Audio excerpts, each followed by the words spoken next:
Sige. Neutral. Neutral. Reverse. Naka-drive na rin siya. Park. Park. Drive. Drive na siya. Sige, neutral. Neutral. Start. Start ko na sa inyo. I-start yan. Start na. Sige, drive mo. Kung abante. Hindi, okay lang. Mainit naman na. Basta wag ka lang mag-aircon. Saan yan? Drive. Sige nga. Umabante agad. Reverse. Reverse yan. Di ba kahit naka-reverse, nag-drive ka mo nung una?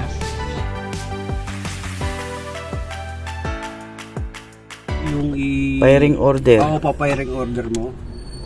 Ay, tika. Sige nga, igalaw. Hindi, okay lang. Igalaw mo nga to. Ito, cambio. Anong gagawin ko? Hatakin. Hanggang saan? Sige lang. Basta okay. Lugaw nga, no? Kunin ko na susi. Hindi gumagalaw yung dano. Mamaya na lang yan. Hindi siya gumagalaw. Ibig sabihin, nawala yung kanyang yung kung galaw-galaw yung mga paganyan, sir. Sige nga. Wala talaga. Oo. Ayaw gumalaw. Kaya doon kami nagano doon ka talaga mag-ship doon para lang makaabante ka. Ibababa natin to. Ayun mga tropa pits, nung nakita ko yung quotation ni sir na 75,800, ako ay natawa. Bakit may quotation na kaagad na ganito samantalang hindi pa nila nadadiagnose yung sasakyan, pero may ganito nang nangyari, mayroon na agad presyo. Tapos nakita ko sa fluid na ilalagay is Dextron yung ilalagay. Napakasilan yung transmission ng Almera. Kailangan matic is yung ilalagay. Matic is mga tropa pits.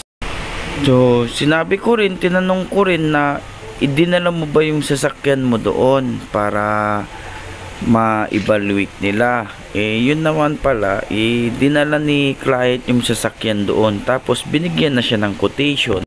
Kung nagkataon pala na ipagawa na ni client to doon sa kanila, ganyan nga yung babayaran niya.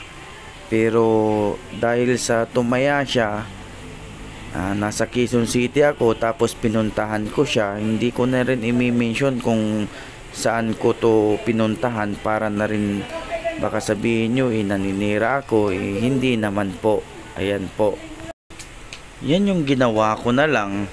So patapusin nyo yung video na hindi 75,000 ang ginastos niya mga tropa. Yan o. Wala, tanggal talaga. Oo. Kaya na. Tanggal. Tanggal. Yun, tanggal lang pala talaga. Ito yung bushing nyo. Yan. Wala na ito? Oo, yan yung lock niya na dapat dito. Anong nakaano doon? Alin? Yung nakalagay doon? Sa drive? Hindi. Teka, titingnan ko sa kwa. Kunin mo yung susi. Naka-park.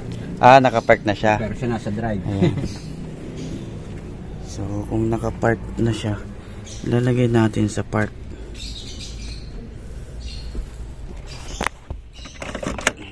Ayan, so park na siya.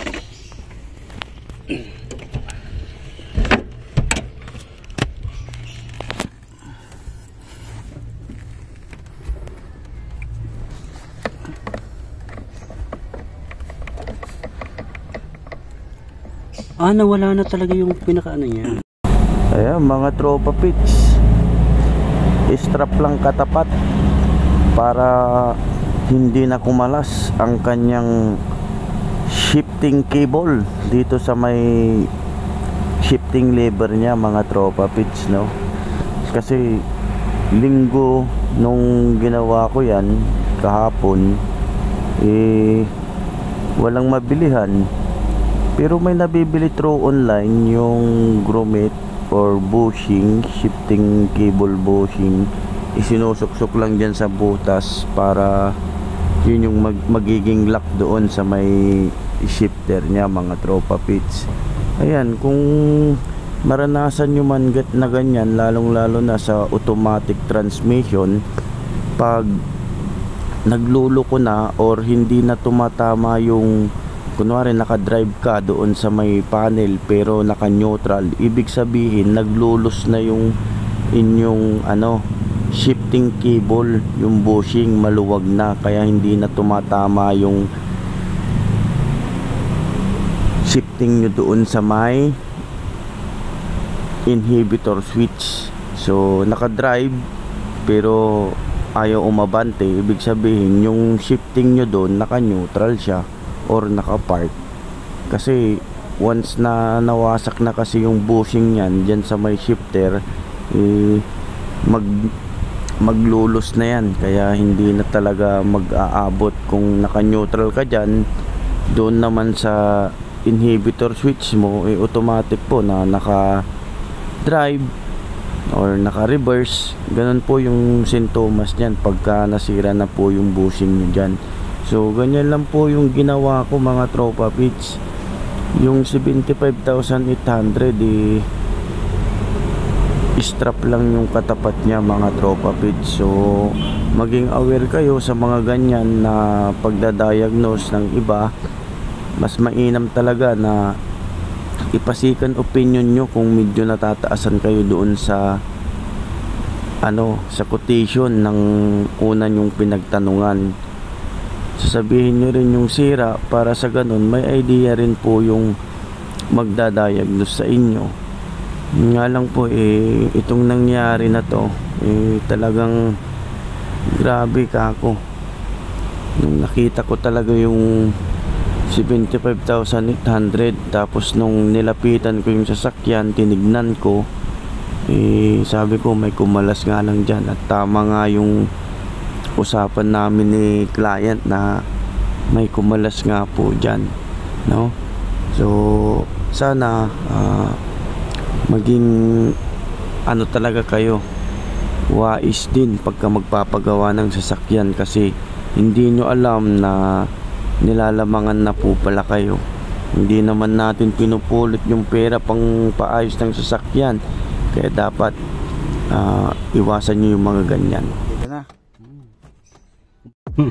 Sige, neutral, reverse, Naka-drive na rin siya. Park. Naka-park.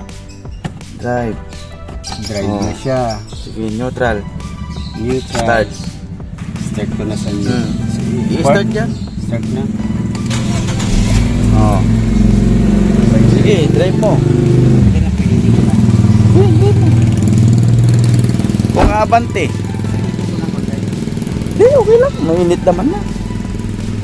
Basta wag ka lang mag-aircon. Saan yan? Drive. Sige nga. Umabante agad. Reverse. Reverse yan. Di ba kahit naka-reverse, nagdra-drive ka mo nung una? Saan mo ilagay? Okay na eh.